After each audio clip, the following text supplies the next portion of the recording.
இயக்குனர் கௌதமன் அவர்களே, திரையுலகில் இருக்கக்கூடிய ஆண்டோர்களே, சான்றோர்களே, மேடையில் இருக்கக்கூடிய அருமை தமிழ் நெஞ்சங்களே, உங்கள் அனைவருக்கும் எனது அன்பான வணக்கம். கௌதமன் அவர்கள் ஒரு படம் எடுக்கிறார் என்று சொன்னால், தமிழ் படங்களில் பெரும்பான்மையாக நீதிமன்ற காட்சிகள் இல்லாத படங்களே இருக்காது. ஆனால் கௌதமன் அவர்கள் படத்தை பொறுத்தவரையில் அந்த படம் அல்லது அந்த படைப்பு திரைக்கு வர வேண்டுமென்றால் நீதிமன்றத்தில் வழக்கை நடத்திய பிறகுதான் அந்த படத்தை வெளியே கொண்டு வர முடியும் என்ற சரித்திரத்திற்கு சொந்தக்காரர் நமது அருமை கௌதமன் அவர்கள். சந்தனக்காடு என்ற தொடரை மக்கள் தொலைக்காட்சியில் எடுப்பதற்காக அவர் எடுத்தார். அற்புதமான ஒரு தொடர், எல்லோராலும் பேசப்பட்ட அந்த தொடர். இதே மே மாதம்தான் அந்த தொடரை எதிர்த்து ஒரு வழக்கு உயர்நீதிமன்றத்தில் தொடரப்பட்டது. உயர்நீதிமன்றம் விடுமுறை காலம். அப்பொழுது நீதியரசர் ஜோதிமணி அவர்கள் அவருடைய வீட்டிலே அந்த வழக்கை நடத்தினோம்.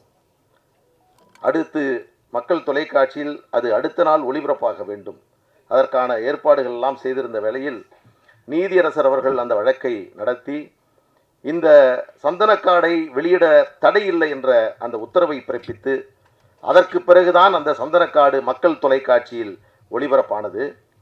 அந்த வழக்கினுடைய தீர்ப்பு இன்றைக்கு இருக்கக்கூடிய வழக்கறிஞர் அலுவலகங்களில் இருக்கக்கூடிய சட்ட புத்தகங்களில் அந்த தீர்ப்பு இடம்பெற்றது. இந்த திரைப்படமும் கூட நீதிமன்றத்தினுடைய படிகளுக்கு சென்று அதற்கு பிறகுதான் உங்கள் முன்னால் இன்றைக்கு இருந்து கொண்டிருக்கிறோம்.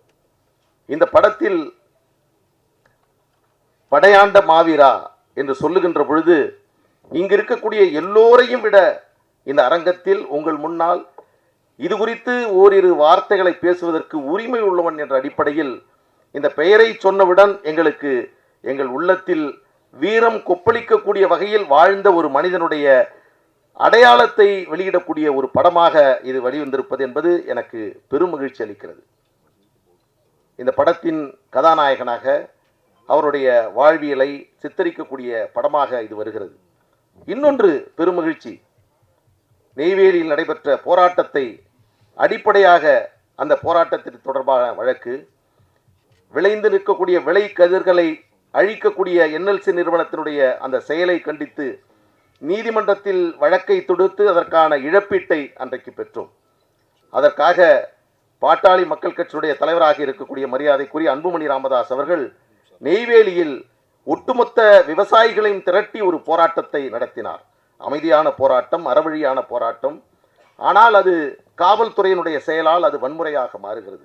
அதில் ஒரு நிகழ்வு, காசி என்று சொல்லக்கூடிய ஒரு பையன் காவல்துறையை பார்த்து கூட்டத்தில் இருப்பவர் கல்லால் எறிகிறார்கள். காவல்துறை தடியால் அவர்கள் அடிக்கிறார்கள். அவர்களும் கல்லை எடுத்துக்கொண்டு இவர்களை அடிக்கிறார்கள். போர்க்களமாக மாறுகிறது. இந்த கூட்டத்தை கலைப்பதற்காக வஜ்ரா வாகனம் கொண்டு வந்து நிறுத்தப்படுகிறது. அந்த வஜ்ரா வாகனத்திலிருந்து தண்ணீரை பீச்சி அடிக்கிறார்கள்.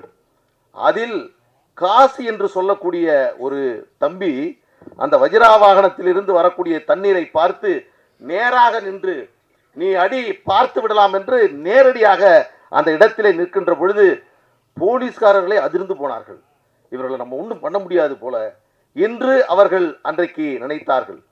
அந்த பையன் சின்ன சேலம், இன்றைக்கும் அந்த பையனுக்கு பேர் என்னன்னா வஜ்ரா காசின்னு தான் பேர். அப்படிப்பட்ட ஒரு நிகழ்வை இதில் படமாக இவர் படைத்திருக்கிறார் என்ற செய்தியை கேட்டு நான் பெருமகிழ்ச்சி அடைந்தேன். இங்கே படம் எடுப்பதில், அதுவும் கௌதமன் போன்றவர்கள் படம் எடுத்தால் அதற்கு முதலீடு செய்வதற்கு முன்வருவதற்கு தயாராக இருக்க மாட்டார்கள் என்று இங்கே இருக்கக்கூடிய வி சேகர் அவர்கள் சொன்னார்கள். ஆனால் அதையும் தாண்டி இந்த படத்தின் பின்னால் இருக்கக்கூடிய ஒரு நபரின் அவருடைய அடையாளத்தை வைத்து படம் எடுக்கின்ற பொழுது அதற்கும் முதலீடு செய்வதற்காக வந்திருக்கக்கூடிய உங்களையெல்லாம் பார்க்கின்ற பொழுது நான் உள்ளபடியே உங்களுக்கு இந்த நேரத்தில் நான் நன்றி தெரிவித்துக் கொள்கிறேன். ஒரு சமூகத்திற்காக போராடியவர், மற்றவர்களால் அவர் ஒரு வன்முறையாளராக பார்க்கப்பட்டவர். ஆனால் அவர் மீது இருந்த 47 வழக்குகள், அந்த 47 வழக்குகளில் ஊழல் வழக்குகள் கிடையாது, 420 வழக்குகள் கிடையாது. அண்ணன் சீமான் அவர்களை போன்று மக்களுக்காக பேசியதற்காகவே அவர் மீது தொடுக்கப்பட்ட 47 வழக்குகள். அந்த வழக்குகள் அத்தனையும் நடத்தியவன் நான். 2 நிகழ்வுகள். அவர் தன் வாழ்நாளில் முன்ஜாமீன் மனு என்பதே தாக்கல் செய்யக்கூடாது என்று என்னிடம் சொல்லக்கூடியவர். ஆச்சரியமாக இருக்கும். எப்போ வேணாலும் அவர் வரட்டும், கைது பண்ணட்டும், பார்த்து கொள்ளலாம் என்று இருக்கக்கூடிய மனோபாகம் உள்ளவர். இன்னொன்று, அவர் கைது செய்யப்பட்டு சிறைக்கு செல்கிறார். அவர் மீது 3 முறை தேசிய பாதுகாப்பு சட்டம் போடப்படுகிறது. அவரை வெளியே எடுப்பதற்கான முயற்சிகளை நாங்கள் மேற்கொள்கிறோம்.